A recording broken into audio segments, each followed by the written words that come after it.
డబ్బు ఇంట్లో ఉండాలి అంటే స్త్రీలు ఖచ్చితంగా పాటించవలసిన నియమాలు ఏంటో ఈరోజు మనం ఈ వీడియోలో తెలుసుకుందాం. ఇంట్లో సుఖశాంతులు కలగాలి అంటే ఆడవాళ్ళు కొన్ని నియమాలు పాటించాలని మన పెద్దలు ఎప్పుడు చెప్తూనే ఉంటారు.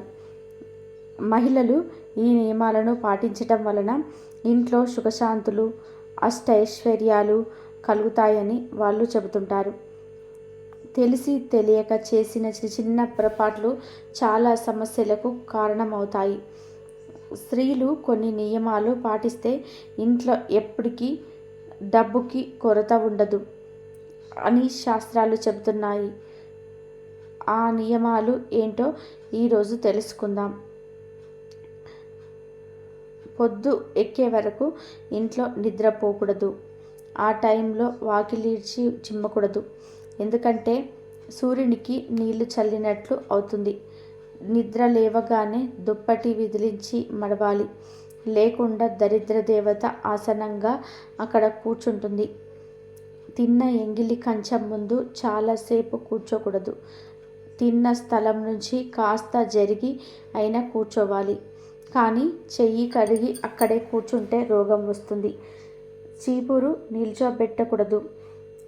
వంటగదిలో వాడిన మాసిన బట్టలను పొద్దుపోయాక ఉతకకూడదు. సంధ్యాకాలం వరకు నిద్రపోకూడదు. ఆహారం తినకూడదు. గొడవలు పడకూడదు. ఎందుకంటే ఆ సమయం ప్రదోషకాలం. ధ్యానం, పూజలు చేయటం వలన మంచి ఫలితం ఉంటుంది. ఒకే దేవుడికి పూజ గదిలో ఒకే దేవుడికి సంబంధించిన 2 పటాలను ఉంచకూడదు. ప్రతి దేవాలయం నుండి విగ్రహాలు తెచ్చుకొని ఇంటి నిండా పెట్టకూడదు. మీ పెద్దల నుండి వస్తున్న ఆనవాయితీలు వదలకూడదు. పూజ చేసే విగ్రహాల ముందు ఉదయం సాయంత్రం ఖచ్చితంగా మంచినీరు ఉంచాలి. ఒక్క కుందిలో దీపాన్ని పెట్టేవాళ్ళు 3 ఒత్తులు వేసి పూజ చేయాలి. 2 ఒత్తులు వేసి అంతకన్నా ఎక్కువగా పెట్టేవాళ్ళు 2 ఒత్తులు వేస్తే సరిపోతుంది. రోజు దీపారాధనకు ముందు మీరు వాడే ఏదైనా నూనె పర్వాలేదు. కానీ వ్రతం, నోము సమయంలో దీపారాధన నువ్వే మార్కెట్లో దొరికేవి తెచ్చుకోకండి. నువ్వుల నూనె, ఆవు నెయ్యి లేదా కొబ్బరి నూనె తెచ్చుకోండి. కానీ కల్తీ నూనె వాడకండి. అలాగే చాలామంది మహిళలు స్నానం చేయకుండా ఎక్కువగా మాట్లాడుతూ చికాకులు, కోపంతో వంట చేస్తుంటారు. ఈ విధానంగా వంట అస్సలు చేయకూడదంట. శుభ్రంగా స్నానం చేసిన తర్వాత ప్రశాంతంగా దైవనామస్మరణ చేస్తూ వంట చేయాలని. తద్వారా వంట రుచిగా ఉండటమే కాకుండా ఇంట్లో ఉన్నవాళ్ళు అనారోగ్య బారిన పడకుండా ఉంటారంట. సాయంత్రం 6 దాటాక ఉప్పు, నూనె, కోడిగుడ్లు ఇంటికి తెచ్చుకోకూడదు. అవి శరీశానాలు. మీ వెంటే తెచ్చుకొని అట్లు అవుతుంది. పొద్దుపోయాక పెరుగు, ఊరగాయలు, మిరప్పొడి ఎవరికి ఇవ్వకండి. ముఖ్యంగా శుక్రవారం, మంగళవారం ఇవ్వకండి. ఎందుకంటే లక్ష్మీ స్థానాలు.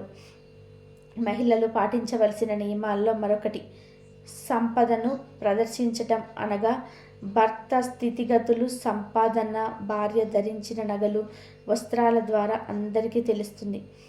మహిళలు ఎక్కువగా నగలను, పట్టు వస్త్రాలను ధరించటం వలన నరదిష్టి, నరఘోష తగులుతుందని, వీటి వల్ల అనేక రకాల సమస్యలు వస్తాయని అంటున్నారు. కనుక మహిళలు వీలైనంత తక్కువగా అలంకరించుకొని నలుగురిలోని వెళ్ళాలి అని చెప్తున్నారు.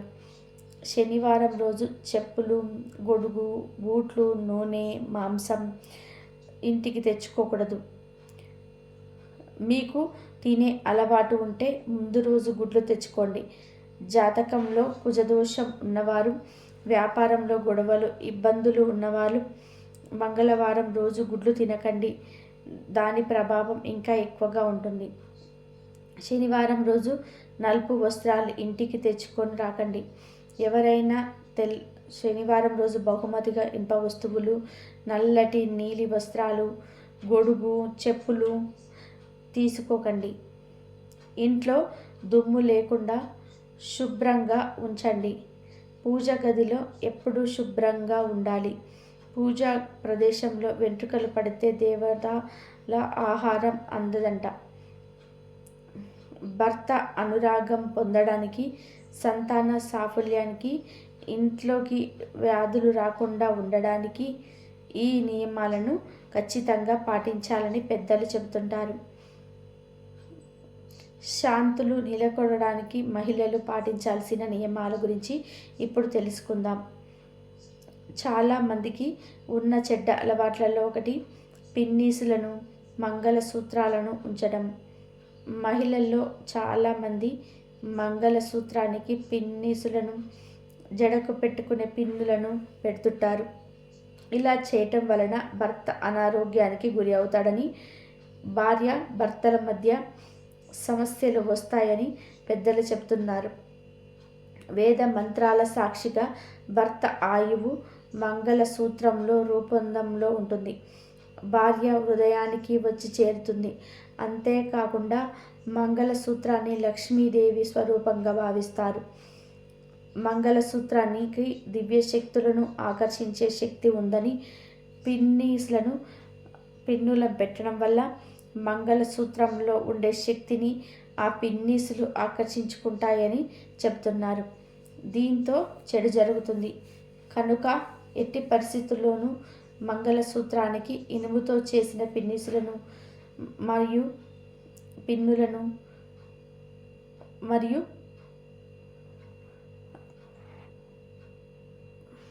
అస్సలు పెట్టకూడదు. ప్రస్తుత కాలంలో మహిళలు రకరకాల గాజులను ధరిస్తున్నారు. కానీ వారు మట్టి గాజులను ధరించడమే చాలా మంచిదని పెద్దలు చెబుతున్నారు. మట్టి గాజుల నుండి వచ్చే శబ్దం ఐశ్వర్యాన్ని, భార్యాభర్తల అనురాగాన్ని పెంచుతుంది. ముఖ్యంగా ఎరుపు, ఆకుపచ్చ రంగులు గాజులు ధరించటం వలన శుభ ఫలితాలు కలుగుతాయని చెబుతున్నారు. కొందరు ఇళ్లలో అందంగా ఉన్నాయని గుర్రపు బొమ్మలను, ఫోటోలను పెట్టుకుంటారు. ఇలా ఇంట్లో గుర్రపు బొమ్మలను ఉంచడం అంత మంచిది కాదని వారు చెబుతున్నారు. మరియు గుర్రం చాలా వేగంగా పరిగెత్తుతుంది. గుర్రం ఎంత వేగంగా పరిగెడుతుందో అంతే వేగంగా ఇంట్లో ఉండే ధనం కూడా ఖర్చు అవుతుందని, కనుక వీటిని ఇంట్లో ఉంచుకోవడం అంత మంచిది కాదని అంటున్నారు. చాలామంది తల్లులు, పిల్లలు తమ మాట వినటం లేదని చెప్తున్నారు. ఈ సమస్య నుండి బయటపడడానికి కొన్ని నియమాలను పాటించవలసింది ఉంది. ఈ ఆడపిల్లలు తమ మాట వినటం కోసం 5 పోగుల ఎర్రదారాన్ని తీసుకొని వారి కుడి భుజానికి కట్టాలి. మరియు దీంతో పాటు వారికి కుంకుమను పెట్టుకోవడం అలవాటు చేయాలి. ఇలా చేయటం వలన ఆడపిల్లలు మన మాట వింటారు. అదే విధంగా మగపిల్లలు మన మాట వినడం కోసం 9 పువ్వుల ఆకుపచ్చ దారాన్ని తీసుకొని వారి కుడి భుజానికి కట్టి వారికి గంధం బొట్టు పెట్టుకుని అలవాటు చేయాలి. ఇలా చేయటం వల్ల పిల్లలు పెద్దల మాట వింటారు. కొందరు మహిళలు ఎప్పుడు ఆడపడుచులతో, భర్తతో గొడవపడి మనశ్శాంతికి దూరం అవుతారు. అలాంటి సమయంలో అత్త లేదా ఆడపడుచు పడుకునే దిండు కింద తులసి వేరును ఉంచటం వలన వారితో గొడవలు తగ్గడమే కాకుండా వారు మీపై మరియు గొడవ కూడా తగ్గిస్తారు. విపరీతమైన ప్రేమను, ఆప్యాయతను పెంచుకుంటుంటారని వారు చెబుతున్నారు. ఆడవారు ఈ నియమాలను పాటించటం వల్ల ఇంట్లో సుఖశాంతులు, ఐశ్వర్యాలు కలుగుతాయని పండితులు చెబుతున్నారు. కాబట్టి ఈ వీడియో కనుక నచ్చినట్లయితే లైక్ చేయండి, షేర్ చేయండి, అలాగే సబ్స్క్రైబ్ చేయండి. మరొక మంచి వీడియోతో మళ్ళీ కలుద్దాము. స్వస్తి. అమ్మవారి ఆశీస్సులు అందరిపైన ఉండాలని మనస్ఫూర్తిగా కోరుకుంటున్నాను. జై శ్రీరామ్ అని చెప్పి కామెంట్ చేయండి. ఈ వీడియో మొత్తం చూసినందుకు మీకు కృతజ్ఞతలు.